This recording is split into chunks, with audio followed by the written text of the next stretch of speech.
Hello everyone, मेरे channel में आप सबका स्वागत है। हम देखते हैं कि मीका के उठने के बाद वो सोचती है कि जो उसने देखा वो एक सपना था, पर तभी दोहा उसके रूम में आता है और उसकी घड़ी फिर से रुक जाती है। और जब वो रूम से बाहर जाती है तो उसकी घड़ी चलने लगती है, और जब दोहा उसके पास जाता है तो फिर उसकी घड़ी रुक जाती है। पर मीका का बिहेवियर देखकर दोहा को लगता है कि उसे बचाते हुए उसके सिर पर कोई चोट लग गई है, इसलिए वो ऐसा कर रही है। फिर वो जेंग चियांग से मिलने जाता है और अपना प्रपोजल उसे बताता है कि वो चाइना में अपनी कंपनी MK ग्रुप की ब्रांच खोलना चाहता है, जिसके लिए उसे उसकी मदद चाहिए और वो म्यूजिकल प्ले बनाएगा और उनकी कंपनी को उनमें इन्वेस्ट करना होगा, जिससे बाद में वो चाइना में भी शो कर पाएंगे। और उसके पहले म्यूजिकल के लिए वो फेमस म्यूजिक डायरेक्टर चो जे यू को बुलाएगा। पर जेंग चियांग कहता है कि वो उस पर भरोसा कैसे करे, क्योंकि MK ग्रुप अभी उसका नहीं है। और तभी बैथ उसे कहती है कि वो उसका फियांसे है और वो उससे शादी करने वाली है, इसलिए उसे उस पर भरोसा करना होगा। और जेंग चियांग भी उसके प्रपोजल के लिए मान जाता है। दूसरी तरफ मीका संगी को बताती है कि जब दोहा उसके पास आता है तो उसकी घड़ी रुक जाती है, और तब संगी कहती है कि अगर वो उसके करीब रहेगी तो शायद वो 3 महीने से ज्यादा जी पाएगी। और उसे लगता है कि वो दोनों एक दूसरे के लिए बने हैं, और वो उससे दोहा के बारे में पूछती है। तब मीका उसे बताती है कि वो MK ग्रुप का प्रेसिडेंट ली दोहा है। तब संगी उसे बताती है कि उसकी बिल्डिंग के टॉप फ्लोर पर उसका ऑफिस है, और जिस बिल्डिंग में वो काम करती है वो MK ग्रुप ने खरीदी हुई है। और वो कहती है कि अब उसके पास एक मौका है अपनी जिंदगी बदलने का, इसलिए उसे दोहा के शेड्यूल के बारे में पता करना होगा और उससे बार बार मिलना होगा ताकि वो उससे प्यार करने लगे। अगले दिन मीका दोहा की कंपनी में जाती है और पहले ये कंफर्म करती है कि क्या उसकी घड़ी उसके पास आने से रुकती है, और उसे यकीन हो जाता है कि उसकी घड़ी दोहा के पास आने से रुक जाती है। फिर वो दोहा के पास जाती है और उससे कहती है कि वो उसे पसंद करती है, पर दोहा उसे रिजेक्ट करके वहाँ से चला जाता है। फिर वो हर मूवी के पैतरे आजमाती है। वो क्लब में उसके पीछे जाती है और उससे सेड्यूस करती है, और फिर बार में भी उसके पास जाती है और एक शॉट लेती है और कहती है कि अगर उसने ये शॉट लिया तो इसका मतलब ये होगा कि वो दोनों एक दूसरे को डेट कर रहे हैं। पर दोहा सिक्योरिटी को बुलाकर उसे वहाँ से बाहर निकाल देता है, पर फिर भी मीका हार नहीं मानती। और एक दिन वो बैथ को दोहा के साथ देखती है और उसे लगता है कि उन दोनों के बीच में कुछ चल रहा है। फिर वो अपनी फ्रेंड से मिलने जाती है और उससे कहती है कि उसे नहीं लगता कि वो ये कर सकती है, क्योंकि आज उसने एक लड़की को उसके साथ देखा और उसे लगता है कि वो दोनों एक दूसरे को डेट कर रहे हैं। पर संगी उसे बताती है कि उनके ऑफिस में अफवाह है कि दोहा उस लड़की से प्यार नहीं करता, वो सिर्फ अपने बिजनेस को बढ़ाने के लिए उससे शादी करना चाहता है, इसलिए उसे दोबारा कोशिश करनी चाहिए क्योंकि ये उसकी जिंदगी का सवाल है। और फिर संगी उसे बताती है कि फेमस डायरेक्टर चो जे यू एक नया म्यूजिकल प्ले डायरेक्ट करने वाला है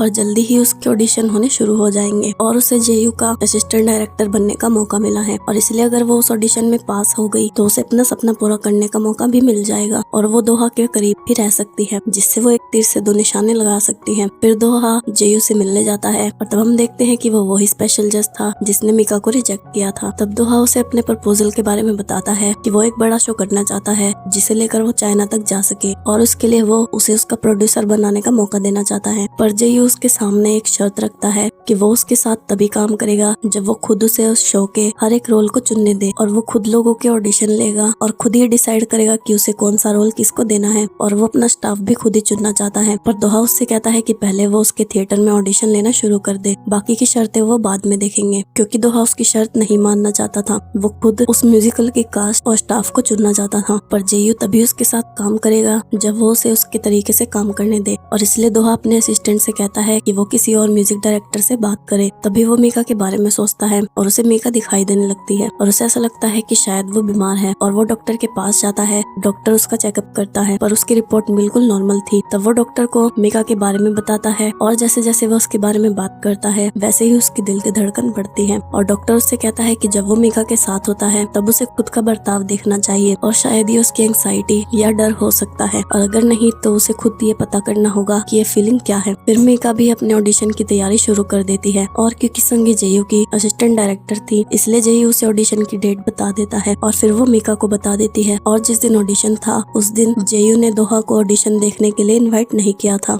और क्योंकि दोहा खुद कास्ट को चुनना चाहता था जिसकी वजह से वो थिएटर में ऑडिशन देखने चला जाता है, और जेयू को उसका वहाँ आना अच्छा नहीं लगता। फिर वो ऑडिशन शुरू करता है पर उसे किसी की भी सिंगिंग या डांसिंग पसंद नहीं आती, और जब मीका की बारी आती है तब जेयू के पास किसी की कॉल आती है और वो बाहर चला जाता है और मीका का परफॉर्मेंस नहीं देखता, पर दोहा उसका परफॉर्मेंस देखता है और उसे उसकी सिंगिंग बहुत अच्छी लगती है। तब मीका अपना हाथ देखती है और वो देखती है कि उसकी घड़ी रुक गई थी, और तब वो दोहा को वहाँ देखती है, और अपने ऑडिशन के बाद वो दोहा के पास उससे बात करने जाती है, पर उसे देखते ही दोहा की धड़कन तेज होती है और वो मीका को इग्नोर करके वहाँ से चला जाता है। फिर मीका संगी को बताती है कि उसे नहीं लगता कि वो ऑडिशन में पास हो पाएगी, क्योंकि वो दोहा को देखकर डिस्ट्रैक्ट हो गई थी और उसने अच्छा परफॉर्मेंस परफॉर्मेंस नहीं दिया। पर संगी कहती है कि अभी उसके ऑडिशन से ज्यादा इम्पोर्टेंट उसके लिए दोहा है और मीका कहती है कि उसे नहीं लगता कि वो दोहा का दिल जीत पाएगी क्योंकि दोहा उसकी तरफ देखना भी नहीं चाहता। तब संगी कहती है कि उसके पास एक प्लान है और वो अपनी पार्ट टाइम जॉब के बाद वैसा ही करे जैसा वो उससे करने के लिए बोलेगी। फिर मीका मिस ओ के पास जाती है और तब मिस ओ का बॉयफ्रेंड उसे कॉल करता है। तब मीका उससे पूछती है कि एक लड़का है जिसकी उसे जरूरत है पर वो उससे नफरत करता है तो उसे क्या करना चाहिए। तब मिस ओ उससे कहती है कि उसे उसका पीछा करने की जरूरत नहीं है, उसे बस उसे सच बताने की जरूरत है और जब वो सच उस लड़के का दिल छू लेगा तो वो खुद उसकी मदद के लिए तैयार हो जाएगा। और उसकी बात सुनकर मीका एम के ग्रुप में दोहा से मिलने जाती है और उस वक्त दोहा अपने ड्राइवर की जॉब के लिए इंटरव्यू लेने वाला था और अपने ऑफिस में बैठा था पर उसे बस मीका का फेस ही याद आ रहा था। फिर वो इंटरव्यू स्टार्ट करता है और तब मीका उसके ऑफिस में जाती है और कहती है कि वो उसके ड्राइवर के इंटरव्यू के लिए आई है। पर दोहा को लगता है कि वो उसके साथ मजाक कर रही है और तब वो अपने असिस्टेंट को बुलाता है और उससे पूछता है कि उसने मीका को उसके ऑफिस में क्यों आने दिया। तब उसका असिस्टेंट उसे बताता है कि मीका ने उसे कहा कि उसे उससे उस दिन के बारे में बात करनी है जब वो उसके कमरे में सोई थी, इसलिए उसने उसे अंदर आने दिया। और ये बात सुनकर दोहा को और भी ज्यादा गुस्सा आ जाता है और वो वहाँ से चला जाता है। पर मीका उसकी कार का पीछा करती है और उसके पीछे पीछे उसके घर तक पहुँच जाती है और उसकी कार के सामने खड़ी हो जाती है। तब दोहा उसे 3 मिनट देता है और तब मीका उससे कहती है कि अगर वो उसे अपना ड्राइवर नहीं रखना चाहता तो क्या वो उससे डेट करेगा। और उसे पता है कि वो उसे पसंद नहीं करता पर वो कहती है कि वो उसे यूज कर सकता है और उससे कभी भी ब्रेकअप कर सकता है, फिर वो उसके सामने कभी नहीं आएगी। पर दोहा उसे गलत समझता है, उसे लगता है कि मीका उसके साथ टाइम पास करना चाहती है और उसे लगता है कि वो उसके पैसों की वजह से उसके साथ ऐसा कर रही है। पर मीका कहती है कि वो उसके बारे में कुछ भी सोच सकता है क्योंकि इस वक्त उसे उसकी बहुत जरूरत है, इसलिए वो उसे जाने नहीं दे सकती। और तभी वहाँ कुछ लड़के आते हैं और मीका को छेड़ते हैं। फिर दोहा उन्हें पुलिस स्टेशन लेकर जाता है और उनकी कंप्लेंट करता है पर वो लड़के पुलिस को बताते हैं कि उन्होंने कुछ नहीं किया है, उन्हें वहाँ जाने और मीका को छेड़ने के लिए कहा गया था। तब मीका समझ जाती है कि ये संगी का प्लान था दोहा और उसे करीब लाने का। तब दोहा कहता है कि मीका भी उसे स्टॉक कर रही है और वो उन्हें जो चाहे पनिशमेंट दे सकता है। पर पुलिस कहती है कि वो सिर्फ उनके घर के बाहर खड़े थे, उन्होंने कुछ नहीं किया, इसलिए पहले उसे सब कुछ चेक करना होगा। पर दोहा कहता है कि वो अपने बदले वहाँ उसके लॉयर को भेजेगा और जब वो अपने लॉयर को फोन करता है तब उसका लॉयर भी उसका फोन नहीं उठाता, जिसकी वजह से उसे भी वहीं पर रुकना पड़ता है। और तब मीका उसके पास जाती है और उससे माफी मांगती है और क्योंकि वो ऑडिशन की वजह से काफी दिनों से सोई नहीं थी इसलिए वो दोहा के कंधे पर सर रखकर सो जाती है और वो सपना देखती है कि दोहा उसे छोड़कर जा रहा है और सोते सोते ही उसकी आंख से आंसू आने लगते हैं। तब उसे देखकर दोहा उसका हाथ पकड़ता है क्योंकि वो भी धीरे धीरे उसे पसंद करने लगा था और उसके मीका का हाथ पकड़ने के बाद मीका की घड़ी का टाइम बढ़ने लग जाता है। पर तभी दोहा का असिस्टेंट वहाँ आता है और मीका उठ जाती है और वो पुलिस से बात करके सभी मिसअंडरस्टैंडिंग क्लियर कर लेता है, जिससे वो दोहा को वहाँ से जाने देते हैं और संगी भी वहाँ आकर मीका को ले जाती है। पर दोहा वहाँ से जाता उससे पहले वो मीका के पास जाता है और उससे कहता है कि उसने अपने ड्राइवर की जॉब के लिए उसे एक्सेप्ट कर लिया है और वो कल से ज्वाइन कर सकती है। पर क्योंकि वो कॉन्ट्रैक्ट के बेस पर उसके साथ काम करेगी इसलिए वो जब चाहे उसे नौकरी से निकाल सकता है। और वो कहता है कि जब उसने कहा था कि उसे उसकी जरूरत है और उसके साथ रहने का उसका जो भी रीजन है वो कभी उसे पता नहीं लगने देगी। और मीका भी उसकी सारी शर्तें मान जाती है क्योंकि उसके साथ रहना उसके लिए सबसे ज्यादा इम्पोर्टेंट था। अगले दिन दोहा मीका की इन्फॉर्मेशन निकालता है जिसमें उसे पता चलता है कि पहले उसके डैड की भी अपनी कंपनी थी पर उसने ठीक तरह से अपनी कंपनी को नहीं संभाला, जिसकी वजह से उसे बहुत ज्यादा लोन लेना पड़ा और फिर उन्हें उस लोन को चुकाने के लिए अपनी कंपनी और घर बेचना पड़ा और उसके डैड को जेल हो गई और वो 2 सालों से जेल में ही है। और अब मीका और उसकी फैमिली रेंट पर रहते हैं और मीका ही अपने घर का सारा खर्चा उठाती है और उसकी मॉम घर में ही रहती है और उसका एक भाई है जो आर्मी से लौटने के बाद नौकरी की तलाश में है। तब दोहा का असिस्टेंट कहता है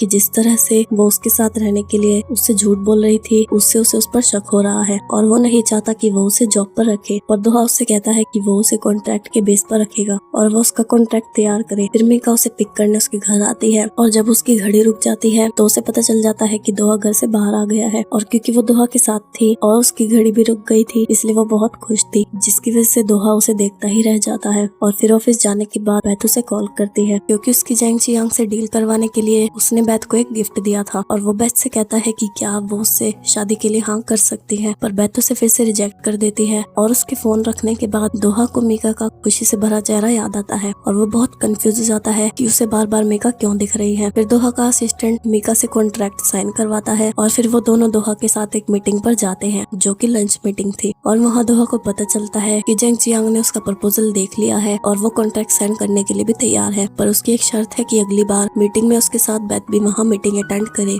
और दोहा उसकी शर्त मान लेता है आगे क्या होता है ये जानने के लिए मेरे चैनल को सब्सक्राइब और बेल नोटिफिकेशन को ऑन कर लो, ताकि नई वीडियो की नोटिफिकेशन आपको मिल जाए। और वीडियो अच्छी लगी हो तो वीडियो को लाइक जरूर करना। अन्यंग एवरीवन।